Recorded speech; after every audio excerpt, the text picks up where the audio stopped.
নমস্কার, সকলকে স্বাগত জানাই সমৃদ্ধ অফিসিয়াল 3.0 আরও একটি নতুন ভিডিওতে। আজ যে গল্পটি আপনাদের আমি শোনাতে চলেছি সেটির নাম হলো প্রেতাত্মার আহ্বান।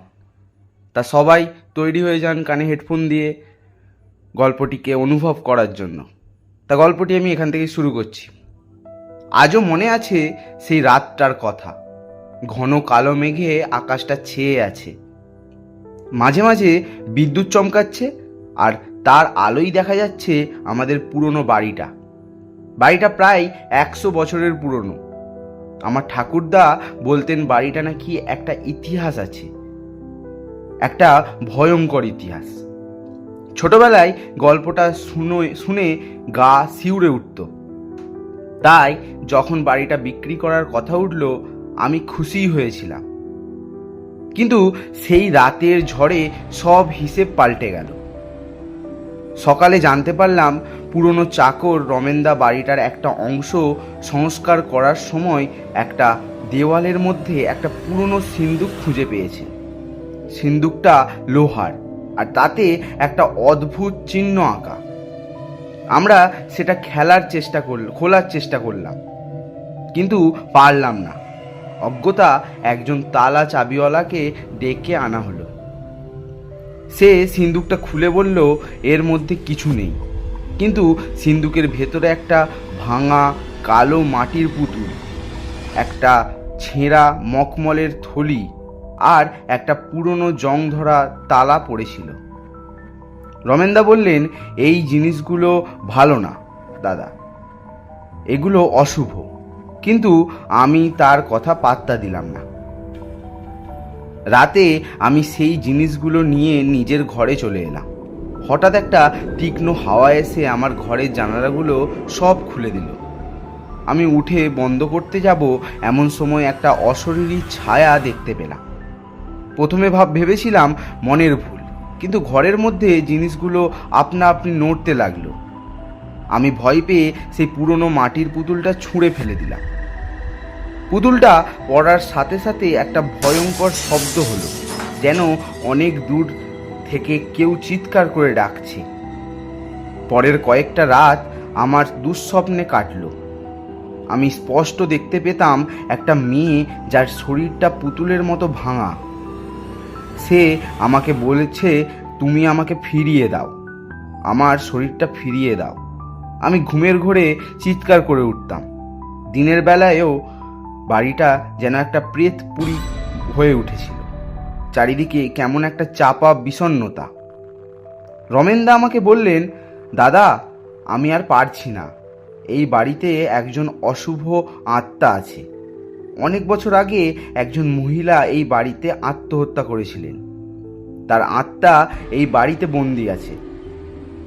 আমি রমেনদার কথাই প্রথমটা বিশ্বাস করিনি, কিন্তু যখন আমার বন্ধু যে একজন সাইকিয়াট্রিস্ট সেও এই একই কথা বলল, তখন ভয়টা সত্যি হয়ে গেল। সে বলল, হয়তো সেই জিনিসগুলো কোনো প্রেত আত্মার আহ্বানের জন্য ব্যবহার করা হয়েছিল। তুমি এই বাড়িটা ছেড়ে চলে যাও। কিন্তু আমি তখন ভয় পেয়ে পালিয়ে যাইনি।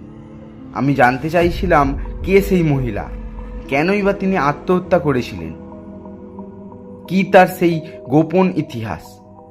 একদিন আমি ঠাকুরদার ডায়েরি খুঁজে পেলাম।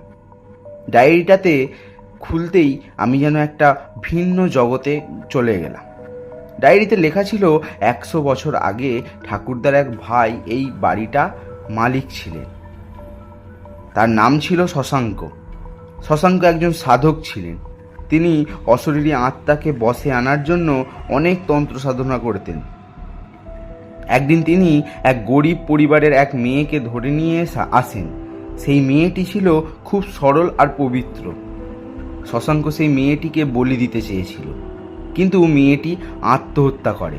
তার আত্মাকে শশাঙ্ক একটা পুতুলের মধ্যে বন্দি করে দেয়। পুতুলটাকেই সে নিজের সাধনার কেন্দ্রে রেখেছিল। আমি ডায়েরিটা পড়ে বুঝলাম ওই ভাঙা পুতুলটা সেই মেয়েটি, আর সেই মেয়েটি আত্মা এখন এই বাড়িতে বন্দি হয়ে আছে। আমি তখন রমেনদার কাছে গেলাম। রমেনদা আমাকে বললে, যদি এই আত্মাটাকে শান্ত করতে চান তাহলে আপনাকে একটা পুজো করতে হবে। যেখান থেকে পুতুলটা পাওয়া গিয়েছিল সেখানেই এই পুজোটা করতে হবে।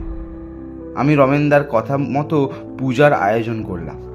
মাঝরাতে আমি সেই ভাঙা পুতুলটা নিয়ে সেই পুরনো সিন্ধুকের সামনে গেলাম।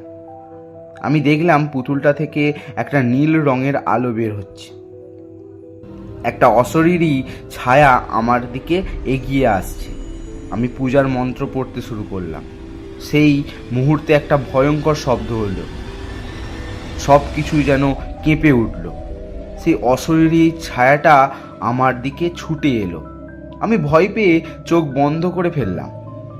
আমার মনে হচ্ছিল এইবার আমি শেষ হয়ে যাব। যখন আমি চোখ খুললাম তখন দেখতে পেলাম আমার সামনে আর কেউ নেই। পুতুলটা গলে গেছে, সিন্দুকটা খোলা, আর তার মধ্যে একটা উজ্জ্বল আলো দেখা যাচ্ছে। একটা কোমল শব্দ শুনলাম, ধন্যবাদ। আমি বুঝতে পারলাম সেই আত্মাটা মুক্তি পেয়েছে। পরের দিন সকালে আমি বাড়িটা বিক্রি করে চলে গেলাম, কিন্তু আমি আর সেই বাড়িটার দিকে ফিরেও তাকাইনি একবারও। সেই রাতের ঘটনাটা আজও আমাকে কাঁদায়। আমি জানি এই ঘটনাটা শুধু একটা গল্প নয়, একটা সত্যি। আর এই পৃথিবীতে এমন অনেক অজানা শক্তি আছে যাদের আমরা দেখতে পাই না কিন্তু অনুভব করতে পারি। গল্পটা এই পর্যন্তই। গল্পটা কেমন হলো সবাই কমেন্টের মাধ্যমে জানিয়ে দিন।